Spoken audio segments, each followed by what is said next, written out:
Friends, Cherlapalli police స్టేషన్‌లో భారీ పేలుడు, నలుగురు పోలీసులకు తీవ్ర గాయాలు. ఎందుకంత భారీ పేలుడు జరిగింది అనే విషయాలు మనం ఈ వీడియోలో పూర్తిగా తెలుసుకుందాం. ఫ్రెండ్స్, కృష్ణా జిల్లాలోని చర్లపల్లి పోలీస్ స్టేషన్‌లో ఒక్కసారిగా భారీ పేలుడు సంభవించింది.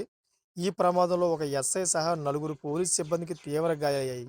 బయట నుంచి స్వాధీనం చేసుకున్న మందుగుండు సామాగ్రిని లేదా బాణసంచా వస్తువులను పరిశీలన కోసం స్టేషన్‌లోకి తీసుకొచ్చిన సమయంలో మంగళవారం ఉదయం ఈ పేలుడు జరిగినట్టు తెలుస్తోంది.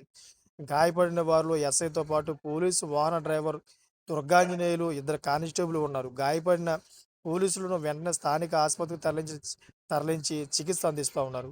సో, ఈ పేలుడు దాటికి పోలీస్ స్టేషన్ ఆవరణ దద్దరిల్లిపోయింది. పోలీస్ స్టేషన్ లోపల ఉన్న ఫర్నిచర్ ధ్వంసం అవడమే కాకుండా బయట నిలిపి ఉంచిన వాహనాలు కూడా ఈ ప్రమాదంలో దెబ్బతిన్నాయి.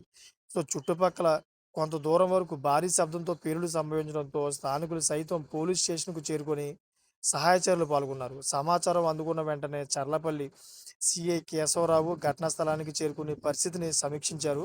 అసలు మందుగుండు సామగ్రిని స్టేషన్‌లోకి ఎందుకు తెచ్చారు? పేలుడు పేలుడుకు దారితీసిన ఖచ్చితమైన కారణాలేంటి? అనే కోణంలో ఉన్నతాధికారులు విచారణ చేపట్టారు. సో, టీఎస్‌లో ఒక్కసారిగా పేలుడు సంఘటన స్థానికంగా తీవ్రం కలగరేపిందన్నమాట. ఒకేసారి రాష్ట్రంలోనే సంచలన వార్తగా నిలిచింది. వైరల్ అవుతోంది. ఎందుకంటే పోలీస్ స్టేషన్‌లోనే అంత భారీ పేలుడు సంభవించడం, పోలీసులే తీవ్రంగా గాయపడడం చాలా హాట్ టాపిక్‌గా మారిందట. చూసారా ఫ్రెండ్స్, వీటి లేటెస్ట్ ఇన్ఫర్మేషన్ కోసం నా ఛానెల్‌ని సబ్స్క్రైబ్ చేసుకోండి.